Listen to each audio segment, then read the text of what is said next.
Olá, seja muito bem-vindo ao canal do investidor. Desde já peço a você para se inscrever e curtir o canal. Hoje temos Luiz Barsi, falando sobre sua montanha de ações, e respondendo para Primo Rico perguntas sobre seus investimentos. Você fala das empresas que você é minoritário, quantas ações você tem mais ou menos aqui no meio? Tem uma montanha de ações, né? Não é tipo 50 ações, assim? Não. Eu tenho umas ações de algumas outras. Eu interpretei oportunidade, mas deve ter umas 10 ou 15, no máximo, ou 20, no máximo 20, mas é tudo oportunidade. Por exemplo, a Sheila é oportunidade, a IRB é oportunidade. Então tem outros papéis também, por exemplo, eu comprei um pouco de Braskem. Hoje, Unipar é a sua maior posição? A minha maior posição financeira. Não em número de ações? Mas não em número de ações. Hoje, quantos por cento da sua carteira representa Unipar, mais ou menos? Uns 10%, né, Luiz? Unipar representa uns 10% da carteira, né? Não, mais, 40%. Bom, tá certo. É que subiu muito, ela representava menos, subiu demais. Então, mas Fiquei ela é só rico uma... muito de repente, né? É ruim ficar rico de repente. É chato ficar rico de repente, você perde até a noção. É ruim, né? Chato isso daí, esse negócio. Tem que demorar mais. Mas essa é a sua maior posição. Qual que é a sua segunda maior posição? Klabin, Banco do Brasil. O Banco do Brasil. Klabin, Banco do Brasil, Banco Santander, Taesa, TRPL, CEMIG. Caramba. Então, se eu for pegar essas ações aí, mais algumas outras, já são quase 90% do seu patrimônio, né? E deixa eu te perguntar, Unipar subiu muito, né? Não. Perto do que você comprou. Não, ela veio para o que ela vale. Ela ainda não subiu. Entendi. Ainda não subiu. Tem muito chão ainda. Tem chão, tem chão. Se eu fosse pegar hoje as suas três principais posições, né? Que você falou que é Unipar, Banco do Brasil... Klabin. Desculpa, Klabin, exato. Se fosse pegar assim, as suas 5 principais posições, por que você tem elas de uma forma geral, assim? Porque elas me proporcionam um negócio chamado renda mensal. Se eu quero ter renda mensal proveniente dessas empresas, pergunta, por que eu vou vender se eu quero a renda mensal? Tá entendendo? Perfeito. Então elas são altas pagadoras de dividendos e com... Elas, veja bem, eu não diria talvez que elas são altas pagadoras de dividendos. Elas são pagadoras regulares de dividendos e distribuem os proventos na razão direta que elas proporcionam resultados. Tem anos que os resultados são melhores, tem anos que os resultados são menores. Por isso é importante você ir desenvolvendo metas para que a renda mensal não caia. Um ano que der menos, você vai ter mais ações, então você vai receber mais. Você vai receber sempre mesmo que seja um pouquinho menos. E o que você hoje, porque eu perguntei onde você investe, agora onde você não investe? Assim, tem posições que você não... Não é posições. Eu invisto projetos que você na investe. Atividade econômica, eu invisto na geração de riqueza. Então eu digo a vocês o seguinte, varejo não gera riqueza. Quem gera riqueza é a Brasmotor, é quem faz a geladeira, não quem vende. Ele gera riqueza. Por exemplo, construção eu não aplico. Por que não aplica? Porque eu não aplico porque o país ele tem um sistema que o maior exemplo que eu tenho que você não deve aplicar em construção, sabe qual é? É o fato de um dia o Banco Nacional da Habitação quebrou. Por quê? Porque a inflação é muito maior do que a correção. Até o banco quebrou, imagina. E ações é muito diferente do imóvel, por quê? Porque o imóvel, quando você compra, você não pode vender um tijolinho, nem a telha, nem o reboque. Você tem que vender o imóvel. Só uma perguntinha, uma coisa importante, o brasileiro tem muito sonho da casa própria e tal, né? O que você acha em relação à casa própria, o investimento, sei lá, para você comprar sua casa, seu apartamento? Você acha que a pessoa deve comprar? Ela deve comprar antes de investir, depois, durante? Como que você imagina isso? Eu não sou especializado no mercado imobiliário, mas a gente tem algumas noções, claro, né? Eu digo aos senhores o seguinte, eu vou contar um negócio que é verdade e faz muito tempo que eu não vejo essa senhora, 10, 15 anos atrás, quando o mercado ainda proporcionou oportunidades melhores do que está ocorrendo agora, chegou uma senhora que ficou viúva. Ela chegou para mim e falou, seu Barsi, eu moro num apartamento, num prédio que tem 2 andares, tem 6 apartamentos, não tem elevador, não tem nada.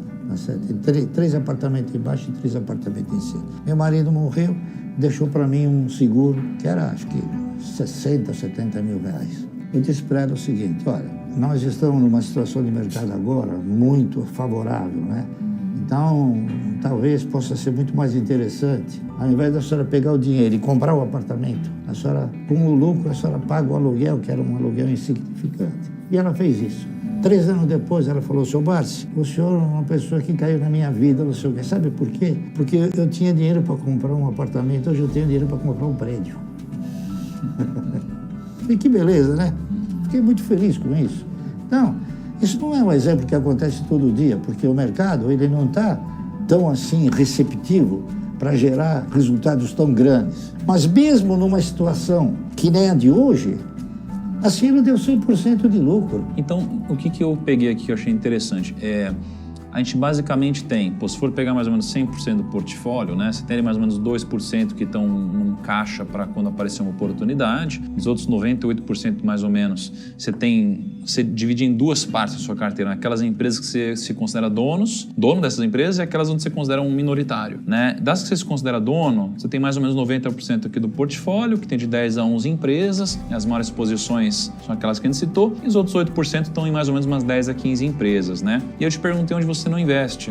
E aí você falou, né? Varejo, eu não investo em varejo, eu não invisto em aviação, eu não invisto em construtoras, eu não invisto em, por exemplo, shoppings, que na verdade, em última análise, também é um varejão, né? Eu não invisto também em turismo. E eu não invisto, em geral, em coisas que associam as pessoas, que façam com que as pessoas se associem, tá entendendo? Eu dou muito valor a um patrimônio chamado patrimônio físico. O que é um patrimônio físico?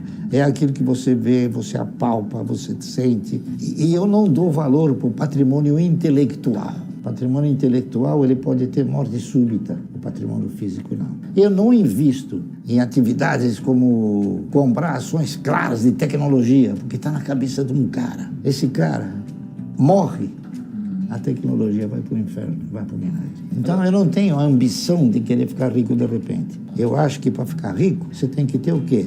Você tem que ter uma trajetória. Só para... que eu lembro que a gente estava conversando aqui antes, né, que você estava me comentando sobre, às vezes, ações de varejo, que mesmo você não comprando, que acho que não é que você torce contra, né? Acho que vale a pena falar isso daí para a galera. Não, né? eu gostaria, porque às vezes a galera interpreta errado. Eu gostaria, inclusive, de acentuar uma coisa que alguns interpretaram de uma forma totalmente desvirtuosa e desvirtuada. Veja bem, eu não desejo, eu vou torcer para que o Magazine Luiza nunca quebre. Se precisar da minha orientação e ajuda, eu vou e ajudo. Acontece que não é o Magazine Luiza, é a atividade que ela tem uma deficiência muito forte no que diz respeito, porque as empresas de varejo são empresas de capital intensivo, elas precisam sempre estar se capitalizando. Eu desejo a dona Luiza Trajano que ela continue administrando brilhantemente a Magazine Luiza, como ela o fez, né? Isso conseguiu fazer com que o papel chegasse a R$150. Isso é digno de uma credibilidade que eu nunca consegui, tá entendendo? Mas,